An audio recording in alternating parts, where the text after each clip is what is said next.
xëy na après ay audience mun na fa juddu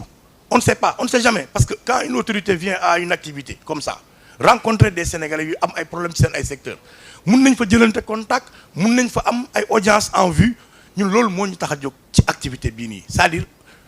waxtaan du xarabante du xeexante parce que bu dee xeex ak xarabante terrain boobu xam nañ ko xam nañ fi ñuy jaar on n'a pas besoin ci espace bi pour loolu moo tax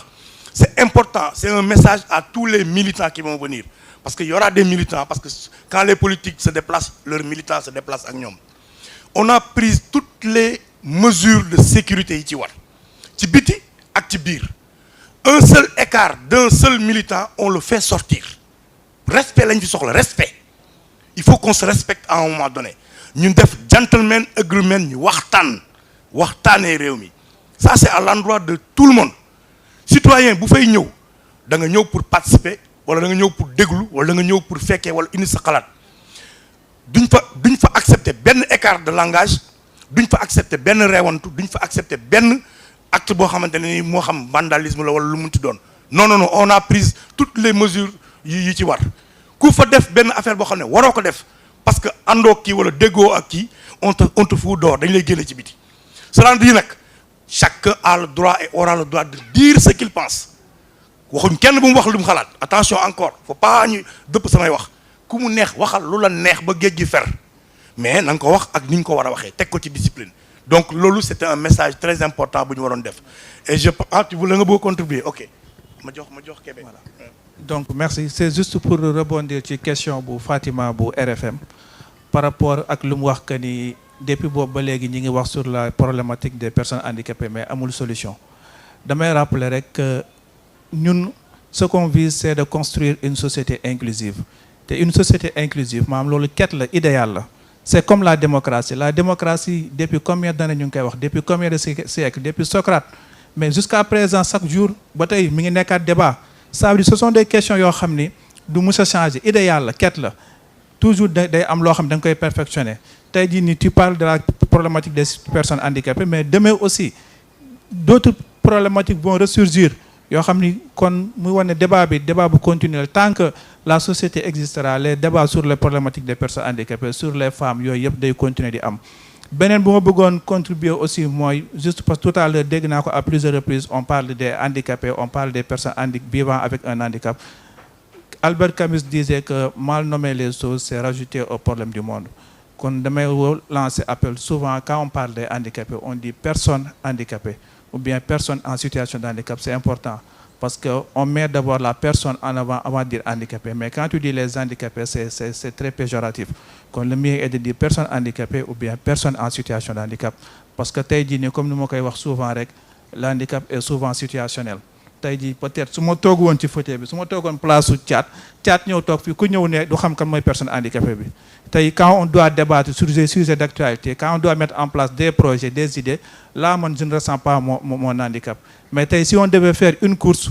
là je ressens mon handicap donc c'est juste situationnel peut-être tey jii nii caméraman bi bu ñu ko newoon peut-être yow ñëwal def jël sama place là day am problème man su ma newoon demal jël place su caméraman bi problème day am moo tax comme on dit souvent rek le handicap est souvent situationnel et je dis toujours que nous sommes tous des personnes handicapées en sursis waaw nous sommes tous des personnes handicapées en sursis parce que du jour au lendemain on peut l'être il suffit tout juste tu peux être valide le matin soi-disant valide et l'après-midi tu peux être en situation de handicap avec les maladies cardiovasculaires avec les accidents qui existent de nos jours donc loolu laa doon lancé waat rek di remercier waat encore le mouvement Y en a marre ci invitation bi. C'est bon. Merci. D'accord jërëjëf ñu ngi leen di remercier vous avez une autre question.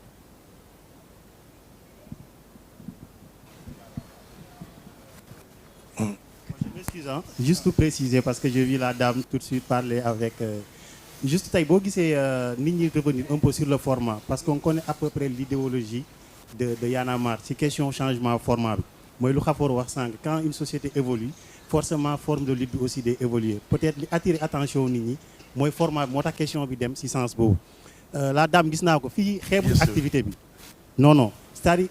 un journaliste peut poser une question mun na xam li mu lay laaj mais sa réponse moo ko intéressé c'est-à-dire moi je peux te poser une question li ma intéressé mooy sa réponse li nga may jox comme réponse moo ma intéressé donc xeebuñ fi dara nous tous on sait que c'est le Sénégal qui nous intéresse moo tax ñuy poser question on est là pour vous interroger à vous de nous donner une réponse Donc notre question peut-être mën na xaw a dëgër et tout ça moo tax bon ñu leen di remercier. Balan, j'étais pas prévu, il n'était pas prévu que je prenne la parole. Déjà, merci au mouvement Y en a marre parce que cette activité, c'est une activité traditionnelle. C'est important de le noter. Et je pense que le journaliste doit constituer une mémoire pour les citoyens. Un journaliste, c'est une bibliothèque pour les citoyens. Il est là pour rappeler aux citoyens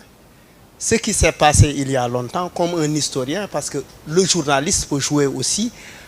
en fonction de son travail et de ses recherches. Il peut faire office d'historien. On nous pose cette question qui revient, le format. Ce n'est pas un nouveau format. C'est un format classique de Y en a marre, inventé par Y en a marre. Foire au problème, Wallu Askan Wi, Luma Jafe Jafe yi. Et à chaque fois, c'est le même format. On invite les autres,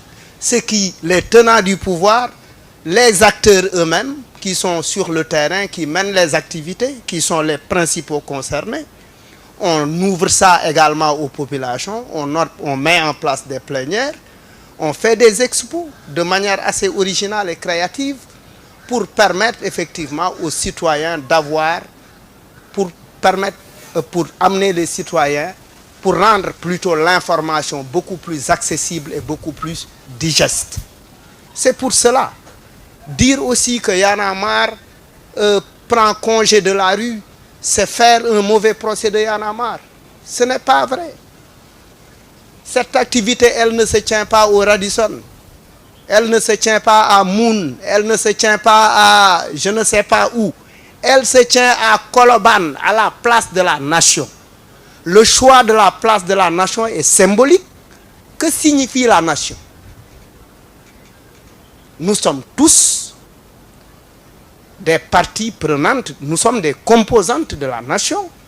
Et quand on choisit de l'organiser ici, c'est pour le rendre accessible. Maintenant, le format que vous décrivez comme nouveau ne l'est pas. Et vous le savez aussi. Et vous le savez. Et les artistes que nous avons invités aussi, Souleymane Faye, c'est un artiste du peuple.